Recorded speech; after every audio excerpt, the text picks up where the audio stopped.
Good morning, everybody. Happy New Year. 2020's here, and I hope you're ready for it. I know God is. I know my wife and I always start the year kind of reflecting on where we you've heard me talk about it before. One of my favorite stories is Mark 10, blind Bartimaeus, and Jesus asked him, "What do you want me to do for you?" Jesus asked the blind beggar, "What do you want me to do for you?"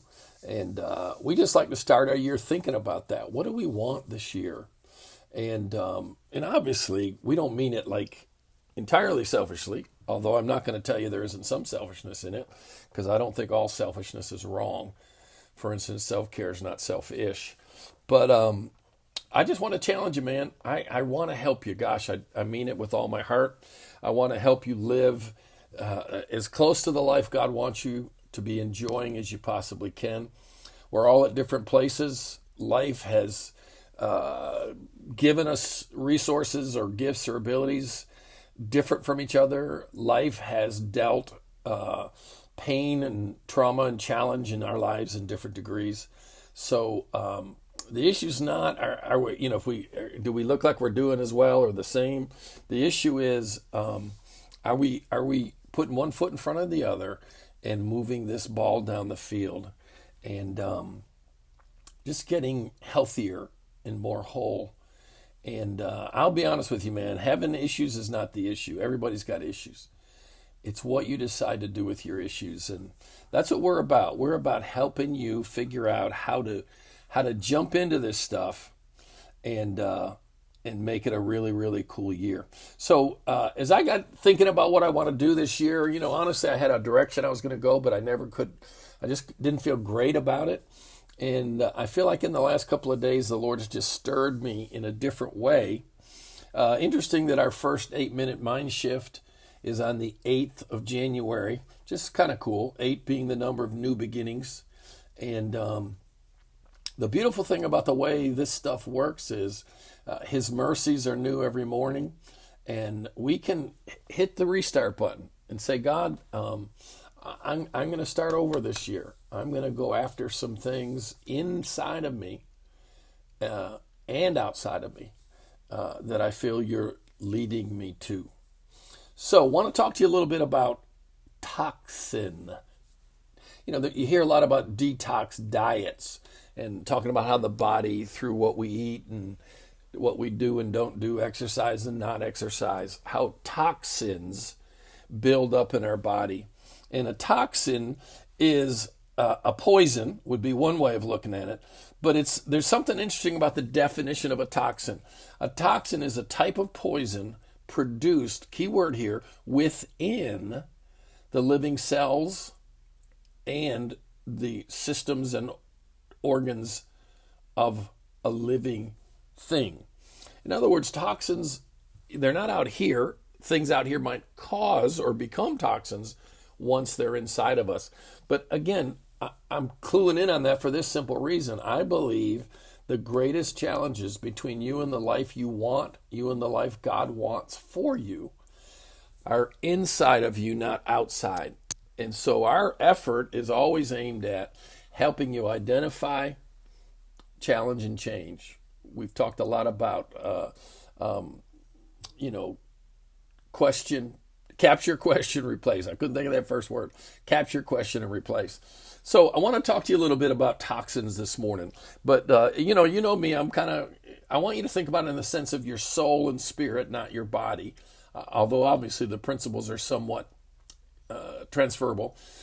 Toxins don't necessarily kill you. I mean, obviously they can if they get severe enough. But the level of toxicity that we're talking about is not the level of poison, if you will, that will kill you. But what it does is weaken and torment you. Weaken and torment you. Listen to some of the things that are some of the symptoms of physical toxicity, but I want you to think about what it says to us about our soul and our spirit. One of the symptoms of toxicity is brain fog. Isn't that interesting? Just kind of a state of mind where your brain just feels foggy and just isn't working crisply and like, why can't I remember? Why can't I, engage a logical process and stick to it? Why do my emotions go here, there, and yonder? So one of the symptoms of toxicity physically, but I believe also in your soul and spirit, is just a fogginess. Another one is digestive issues. One of the things that toxicity does in our bodies is gives us digestive issues, stomach, intestines, all kinds of things. Well, think about that in your soul and spirit. Digestion is taking in nourishment, integrating it properly into your body, assimilating it, if you will, and then discharging the waste products, bringing in what you need, digesting it, applying it properly, and then eliminating what you don't need. So digestive problems doing that. Obviously, what might be a problem is taking in the wrong stuff, not enough of the right stuff, not properly digesting what you take in. What does that mean? Well, I think one of the main reasons we don't digest things well is we live in a hurry. And hurry is not good for digestion. So, whatever. We're just going to talk about stuff as we go. I want to help you make this the best year you've ever had. Another symptom of toxicity is fatigue or low energy. You're just kind of going through your day or in the morning or at night or whatever, and you're just like, gosh, I'm so tired. Why am I so tired? Or, you think about things you used to do that you had the energy for, and you're like, man, where in the world did my energy go? So sometimes fatigue, low energy, again, applied to your soul, a lack of, excitement, enthusiasm, passion, an inconsistency to your emotional well-being. This was an interesting one. Another sign of toxicity physically is smells or odors that accompany you, that are coming out of your body. In other words, your skin is an organ of elimination, and your body's trying to eliminate the toxins, and they create an odor around you. Well, what about soul and spirit toxicity creating an odor, if you will, around us that isn't pleasant to other people, that it makes us not fun to be around? Another symptom of toxicity is just general aches and pains. I would say most of the time they're in your joints, but just a general sort of ache and pain in your body. Now, let's apply that to soul and spirit. What would toxicity do? Toxicity would just create kind of a general sense of discomfort. I'm not comfortable.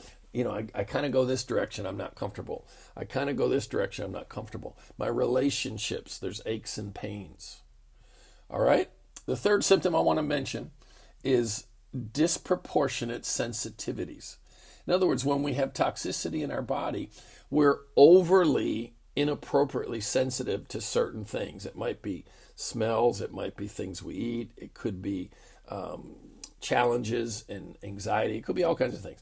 Well, now apply that to your soul and spirit. Are there areas, are there people, are there situations, subjects where you have an unusually inappropriate, disproportionate sensitivity? When certain people look at you a certain way, treat you a certain way, talk to you a certain way, when you get in certain situations with a certain type of person, do you walk away thinking, gosh, why did I react that way? All of those things we just talked about are potential symptoms of toxicity in our soul. And what we're going to do for the next few weeks, probably this month, is talk about how to detox your soul. But let me give you one thing to think about. If this, blank that.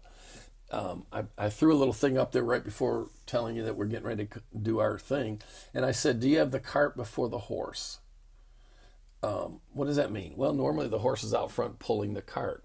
So you have some situation that is providing the energy, strength, and doing the work and the cart, if you will, is enjoying the work of the horse.